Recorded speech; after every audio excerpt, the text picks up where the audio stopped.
யோபு 5ஆம் அதிகாரம் 1 வசனம் முதல் 27 வசனம் வரை. இப்போது கூப்பிடும், உமக்கு உத்தரவு கொடுப்பார் உண்டோ? பார்ப்போம். பரிசுத்தவான்களில் யாரை நோக்கி பார்ப்பீர்? கோபம் நிர்மூடனை கொல்லும், பொறாமை புத்தியில்லாதவனை அதம் பண்ணும். நிர்மூடன் ஒருவன் வேரூன்றுகிறதை நான் கண்டு உடனே அவன் வாசஸ்தலத்தை சபித்தேன். அவன் பிள்ளைகள் இரட்சிப்புக்கு தூரமாகி தப்புவிப்பாரில்லாமல் வாசலிலே நொறுக்கப்பட்டார்கள். பசித்தவன் அவன் விளைச்சலை முச்செடிகளுக்குள்ளும் இருந்து பறித்து தின்கிறான். பரிகாரன் அவன் ஆஸ்தியை விழுங்கினான். தீங்கு புழுதியிலிருந்து உண்டாகிறதுமில்லை, வருத்தம் மண்ணிலிருந்து முளைக்கிறதுமில்லை. அக்கினி பொறிகள் மேலே பறக்கிறது போல மனுஷன் வருத்தம் அனுபவிக்க பிறந்திருக்கிறான். ஆனாலும் நான் தேவனை நாடி என் நியாயத்தை தேவனிடத்தில் ஒப்புவிப்பேன். ஆராய்ந்து முடியாத பெரிய காரியங்களையும் எண்ணி முடியாத அதிசயங்களையும் அவர் செய்கிறார். தாழ்ந்தவர்களை உயரத்தில் வைத்து துக்கிக்கிறவர்களை ரட்சித்து உயர்த்துகிறார். அவர் பூமியின் மேல் மழையை வர்ஷிக்க பண்ணி வெளி நிலங்களின் மேல் தண்ணீர்களை வருவிக்கிறார்.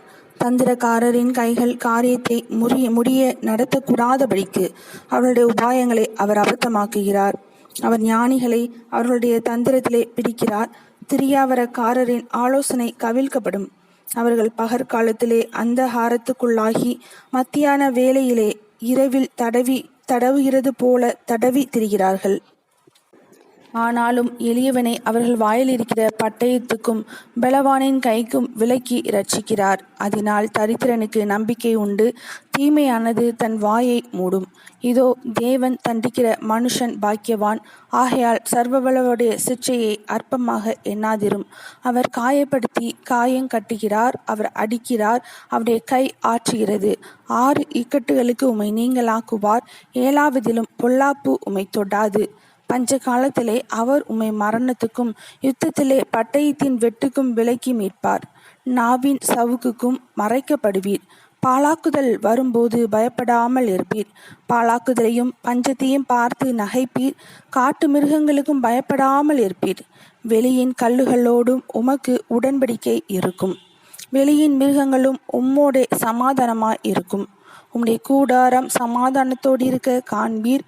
உம்முடைய வாசஸ்தலத்தை விசாரிக்கும் போது குறைவை காண மாட்டீர். உம்முடைய சந்தானம் பெருகி உம்முடைய சந்ததியார் பூமியின் பூண்டுகளைப் போல இருப்பார்கள் என்பதை அறிந்து கொள்வீர். தானியம் ஏற்ற காலத்திலே அம்பாரத்தில் சேருகிறது போல முதிர் வயதிலே கல்லறையில் சேருவீர். இதோ நாங்கள் ஆராய்ந்து அறிந்தது இதுதான். காரியம் இப்படி இருக்கிறது. இதை நீர் கேட்டு உமக்கு நன்மையுண்டாக அறிந்து கொள்ளும் என்றான். யோபு 5ஆம் அதிகாரம் முடிந்தது.